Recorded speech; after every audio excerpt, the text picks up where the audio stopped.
Well, good morning, everybody. I hope everybody's doing well and you're staying safe out there. I myself have been sick for almost a week now with the COVID.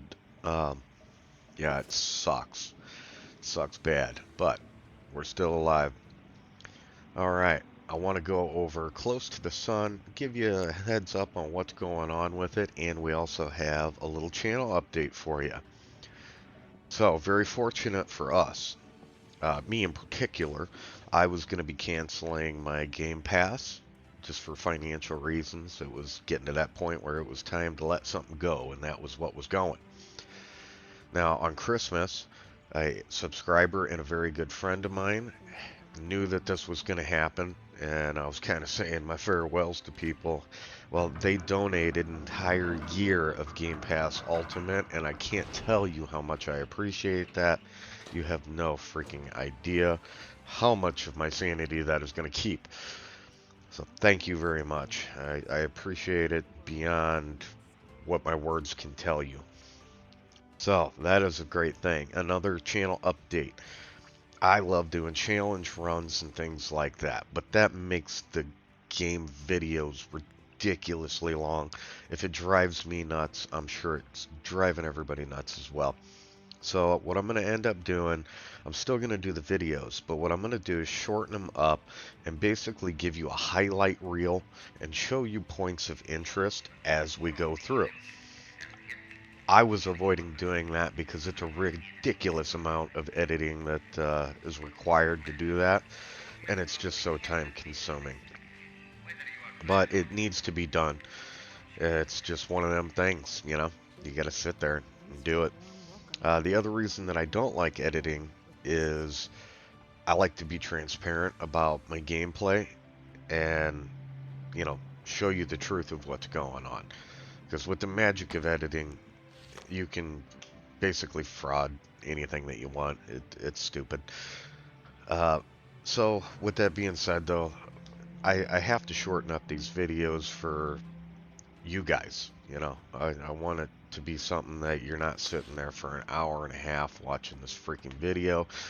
I want to keep everything right around 20 to 30 minutes for the really long videos like that. But like I said, we're just going to give you a highlight reel and show the points of interest. So let's get into the game. It's 1897, deep in international waters, the Helios stands still. Dark clouds loom overhead as unforgiving waves crash against the hull. Colossal effigies of gold, decorated with magnificent finery, stretch as far as the eye can see. Born of Nikola Tesla's vision, the Helios serves as a haven for the greatest scientific minds, an unbound utopia for research, independent from state and isolated from the gaze of society, free to push the boundaries of matter and time. Now, what do I think about the actual game? I think that the game mechanics themselves are really clunky, and that is not always something that's very enjoyable. What this game really is, honestly, is an interactive movie and storytelling adventure. It's not something that you're going to be interacting a lot with the world around you. The vast majority of the gameplay is going to be you exploring the environment, looking for clues, and that way you can complete these little mini games.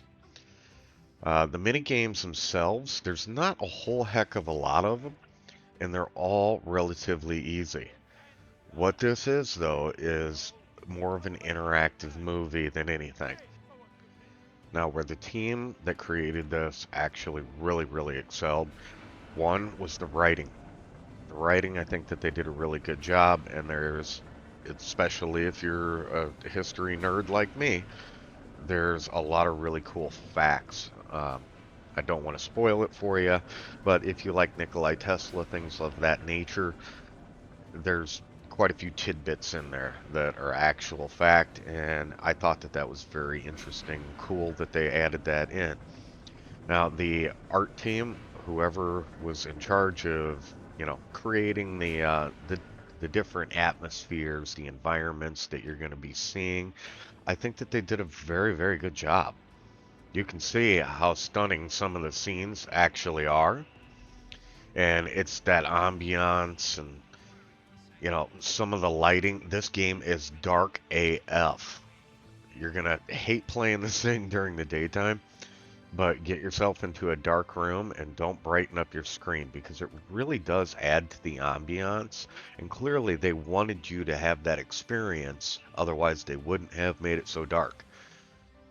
But with that being said, it is definitely really cool in that aspect. There's a lot of steampunk, some art deco, and that old noir style artwork.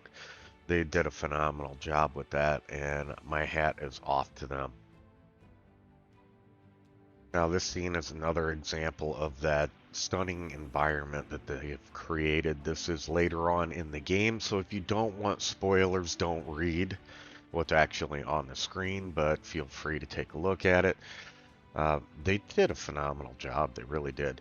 So if you are into that movie style storytelling where it's an interactive movie, you're not going to be doing combat or anything like that. This is a world exploration where you're going to be searching for clues to do little mini games and puzzles that aren't very complicated to begin with, but the storytelling, the ambiance, the environments that they created, just look at that. That is absolutely beautiful. So if you're into that style of gameplay, I would say absolutely go ahead and check this out. If you're looking for something that's just fast-paced action all the time, I wouldn't recommend it. Just move on to the next one. But this has really amazing environments. I cannot express that enough. Again, the ambiance is beautiful. We're going to walk up these stairs and turn around and look at the room. It's just gorgeous. They did a really great job with that. And that's where they excelled in a phenomenal way. But if you want action packed, this is not it. It does have quite a few jump scares though, and that's always fun, get your heart rate up a little bit. So I would definitely recommend checking it out if you're into this style of gameplay. And until next time, my friends, thank you. I appreciate you guys. Make sure you hit that like, subscribe. There's going to be much more content coming out, and I really do appreciate you guys taking the time to watch this. Have a wonderful day, and don't get sick. It's been horrible. I don't recommend it. It's 0 out of 10 stars. Have a great day.